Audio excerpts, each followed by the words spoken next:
Hey, well, happy Monday. How was your weekend?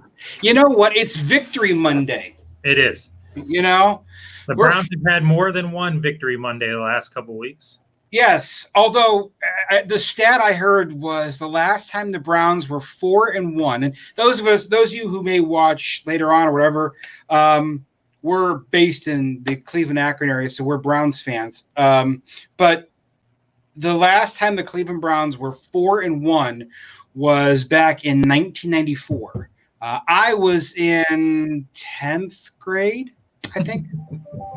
So let me just mute myself here. Hang on.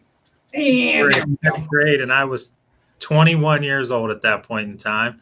And Bill Belichick was our coach. And that was a long time ago. Yeah, we're a fantastic training camp for many NFL stars. Hey, either way. So today we're going to talk about how to explain your career in chapters. And chapters meaning how to write that resume in your LinkedIn profile and discuss when you go through an interview the way that it should be handled and done. Yeah. And so, Chris, we were talking about you, and let's talk with you. Let's start off on what you have here and explain why these are important. Sure. So the first thing is writing in first person. I believe there was a Friends skit at some point when someone started talking in third person. Imagine if I said I'm hungry, and I said Chris is hungry. You kind of look silly. So Joey on average, doesn't share food. Pardon? Joey doesn't share food. That's right. Joey doesn't share food. So you get the idea. You really want to. It's just awkward. This is your resume. It should speak about you, not so. Keep it first person. The other thing, and I've seen this, we talked about this before, and I've seen this a couple different times, where people will put their resume up, and they'll start with their most recent or their earliest job, and then they'll go backwards to the most recent, and it's jarring, if you will. We talk about telling a story, but in this case, when you tell a story for your resume, you want to start with your most recent job and work your way backward. John's going to talk to you about how that plays into a bigger narrative as part of your overall resume. And the interesting piece about that is when I've been looking in the past to hire recruiters, I've seen the non-chronological order resumes, and I'll actually look at it and go, man, why is a person who's working at this restaurant for 6 months and this, hotel is a front desk agent applying for this job, and then you start to read backwards on the resume and you find out that they're a director of sales now, but they went backwards on the resume, So you want to make sure that it's chronological because, most people aren't going to take the time to read backwards. They're going to glance at those first few jobs. You're not qualified. You're not in the right chronological order. You're going to get discounted real fast. Sadly. Yes. And so the other piece to this is this is a good way to start this whole process, and a lot of people just sit down and they go to type their resume out and they say, I'm going to handle this and I'm going to type it all out. And then they're not going to look at it. But I think you need to visualize your story. You need to write down your story. You need to write down chapters being your career in jobs. So if you were at this position for a while or this company for a while, those count as chapters, those count as jobs. And then we want to, put that down, write it down, and then you want to pick that back up and you want to read it before you type it. Now, I know that last week and a couple different times we've talked about we still want to print this and have somebody else read it, which I think is vitally important. You want to give it to your neighbor. You want to have your wife read it. You want to have somebody proofread it for not only spelling errors, but anything else. But you want them to also look at it so that it is, it makes the visual pleasing thing and it works in that progression that makes sense. And so, write it down and then read it. And then when you type it out, you want to make sure that it is in a good form and then it prints well, right? So it's not a one word on the second page and then goes 3 pages kind of situation. And I think it's also important to understand that in a normal hiring process, your resume may be seen by multiple people within a company. And you're not going to be able to have the capability of saying to them, okay, so what I meant was this. What you have to understand is this. The thing is this. Your resume is going to tell a story. It always does. So what story does your resume tell? as with everything, there's a beginning, there's a middle, and there's an end to a story.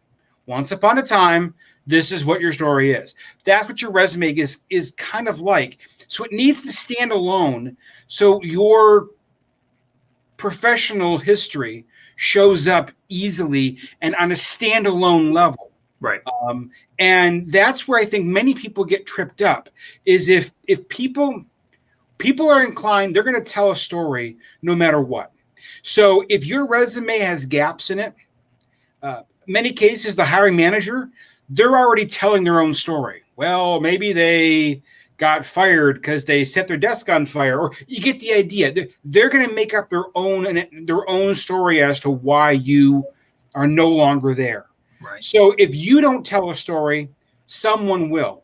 Right. So it's really important you do that. Yeah, the story goes off to the interview too. So talk about chapters in the interview. Yes. So the big piece that we've seen, and somebody will ask about, why did you leave this job? And as a human being, we want to tell our whole story. We want to tell the entire story. So why did you leave this job? And what they end up doing is they say, well, I left that job because, whatever. But then they'll go backwards and say, and I left the job before that because of this. But we didn't get there yet. So you want to focus on the chapters that you're in and not go backwards to tell a different story. You don't want to confuse the person. You want to stay in the chapter you're reading. And so that's another way to look at it. And it'll help you when you write it down, how to stay in that focus.